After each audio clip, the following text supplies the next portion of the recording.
Okay, so get ready, because today we are diving into one of history's biggest unsolved mysteries, Oh, yeah, the disappearance of Amelia Earhart. absolutely. We were going to go deep with the book, The Disappearance of Amelia Earhart, Okay. as our guide.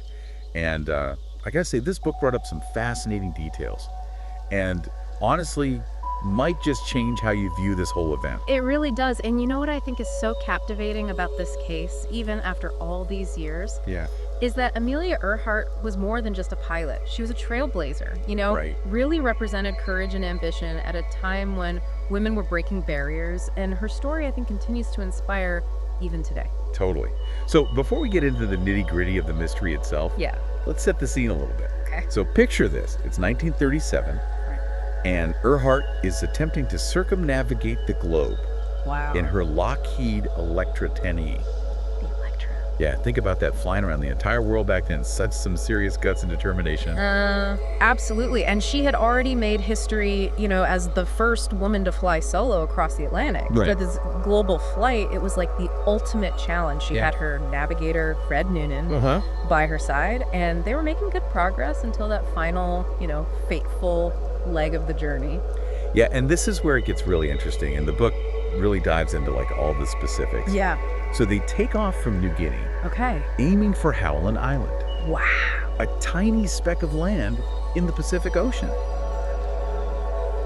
I mean, imagine trying to find that Right. with the technology they had back then. Yeah, you got to remember there was no GPS, Right. no satellite imagery. They were Yeah. relying on celestial navigation Yeah. and radio signals, which, as the book points out, were notoriously unreliable, especially over such, vast distances. Yeah, and from what the book lays out, those radio transmissions are key to understanding like the whole mystery. Oh, for sure. Earhart's messages started getting increasingly frantic Really? as they got closer to Howland. Fuel was running low. Oh, no. She was having trouble pinpointing the island's location. Like you can almost hear the tension rising with every transmission. Yeah, the book even includes excerpts from the transcripts. Oh, wow. And it's chilling. You can almost feel her frustration and her fear, Yeah. as she realizes they're running out of time and options, and then silence, nothing. And that's what makes it so perplexing, I right? know. One minute she's on the radio struggling to find this tiny island in this vast ocean, and the next there's just nothing. Poof, gone. It really makes you think about all the things that could have gone wrong. Exactly. Yeah. The initial search efforts were extensive. Yeah. The U.S. Navy and Coast Guard combing a huge area of the Pacific. But the book points out a crucial detail. What's that? The search technology at the time was very limited, Right. so you have to wonder, how thorough could that search really have been given the vastness of the ocean and the limitations that they were facing? It makes you realize how much we take for granted today Oh, yeah. with our modern search and rescue capabilities. Yep. So no wreckage, no confirmed sightings, just silence.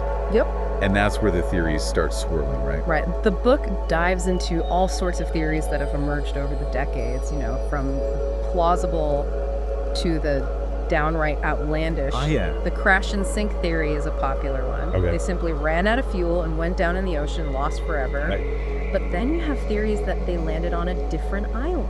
Okay. Maybe Nikumaro, Where some artifacts have been found. Interesting. And what I think is so interesting is that the book presents evidence for and against each theory. Like it doesn't just tell you what people think, it walks you through the reasoning and the evidence that they use to support their claims. Exactly. For example, with the Nikumaro theory.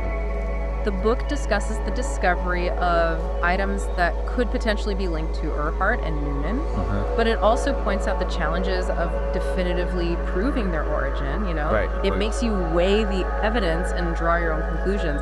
It does. And then there are the more, shall we say, creative theories. Oh, yes. The book delves into those, too. It does. Everything from secret agents and Japanese capture Oh, wow. to the idea that Earhart faked her death and assumed a new identity. Really? Some of these are pretty wild, but hey, it's all part of the intrigue, right? Absolutely. And the book doesn't shy away from exploring even the most far-fetched ideas. Nope. It presents them all, examines the evidence, and lets you decide what you believe. Exactly. I like that. And I think that's what makes this deep dive so compelling, Yeah. It's not just about rehashing the story, we all know.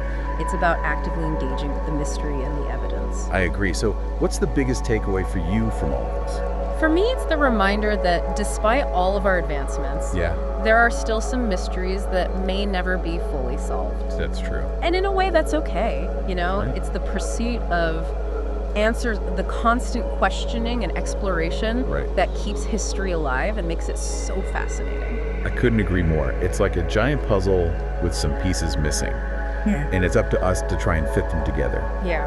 So as we wrap up this deep dive, I'm curious what stands out to you the most about Amelia Earhart's disappearance. Which theory do you find most compelling, and why we may never know the full truth? But the search for answers continues, and who knows, maybe someday the mystery will finally be solved. Maybe someday. Thanks for joining us for this deep dive It's been fun. into the mystery of Amelia Earhart. Absolutely. See you next time. See ya.